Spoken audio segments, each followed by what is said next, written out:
now I see this Peter King, this really horrible congressman from Long Island. He's the ranking Republican on the Homeland Security Committee. He's saying, well, you got to give up some privacy in this day and age. I would note that Peter King is an ardent supporter every time the Catholic Church gets hammered on pedophilia. Listen, your kids are going to have to go. Everyone's kids are going to have to go through this darn thing, right? I mean, can you imagine the kinds of perverts that'll be looming and trying to... They want to make us submit to them. In fact, I've read that it's really a biometric 360 scan they then use for passive millimeter wave readers, and that's the secret technology they say the Pentagon is using in Bob Woodward's book. And then I went and looked at the real data. It's actually true. They get a 360 scan of your body where they can now track everywhere you go, even through your clothes. Right, and I mean... And just this mere thought of, putting people through this type of, I mean, you might as well take your clothes off. Now, here's the other thing that I see coming. There's going to be an ability to capture those videos, too. Can you imagine when this stuff starts to appear?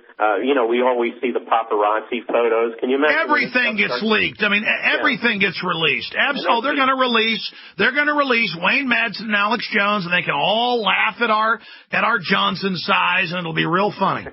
Well, and then the other thing, of course, you got perverts like Peter King who supports the church every time it's hammered for pedophilia. I mean, I can imagine this guy getting his own a pipeline of captured images from National Airport here in Washington. I mean, this is just a perversion at a very grand scale, and obviously this was. I also would point out that the company that had the security both in Amsterdam at Schiphol and at Charles de Gaulle, where the Richard Reed, the shoe bomber, boarded, with the same chemical in his shoes as this guy had in his undershorts, is ICTS. Who makes up the leadership of ICTS? Ex-Israeli Mossad officials. And you mean they even use the host country explosive instead of going and getting their enemies' explosives? They're that open. Right, and the thing is, now who do you find on the board of directors of ICTS? Norman Mineta, the transportation secretary during 9/11. It just gets more insane by the millisecond. Shifting gears, Wayne Madsen, healthcare, all these different Democrats, Howard Dean, everybody are admitting, you read the healthcare bill, it's a giant ripoff to the insurance companies and the banks that own them.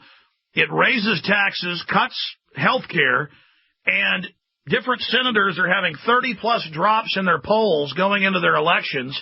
The Democrats know this is suicide. We'll get a bunch of neocons who'll suddenly forget how much they didn't like health care as soon as they get in. Watch. I mean, this is a disaster. Why are the Democrats doing this? Is it because they're being blackmailed? Well, I think part of it is that, and the other part is the Democratic Party, when all is said and done, is really under the control of the Democratic Leadership Council. These are the big-pocketed, money people that decided, let's get the Democrats on our side, just like, we've got the Republicans lined up. So it doesn't matter who the president is, we always get, see that our agenda is advanced.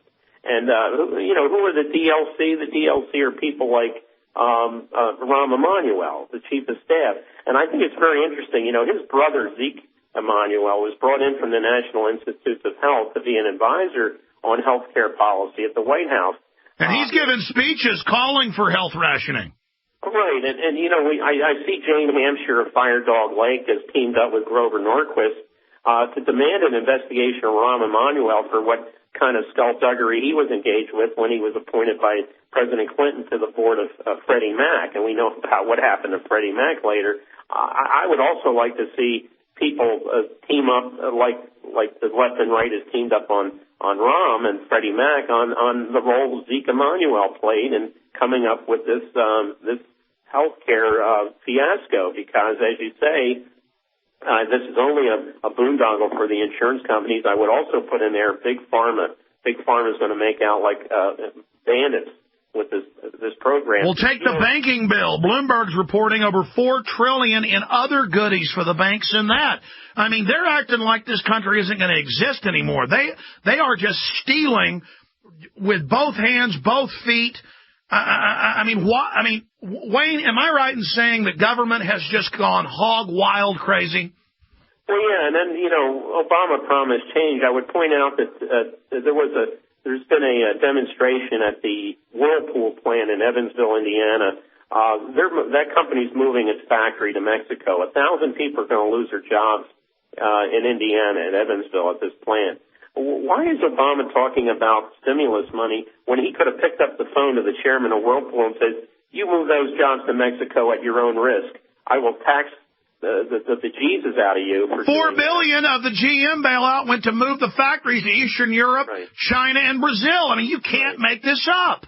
Right. And Indiana went for Obama. The first time they voted Democratic since '64 for Lyndon Johnson. But I doubt, I really feel that what I'm hearing more and more is that Obama's going to be facing at least one, if not two, primary challengers in 12.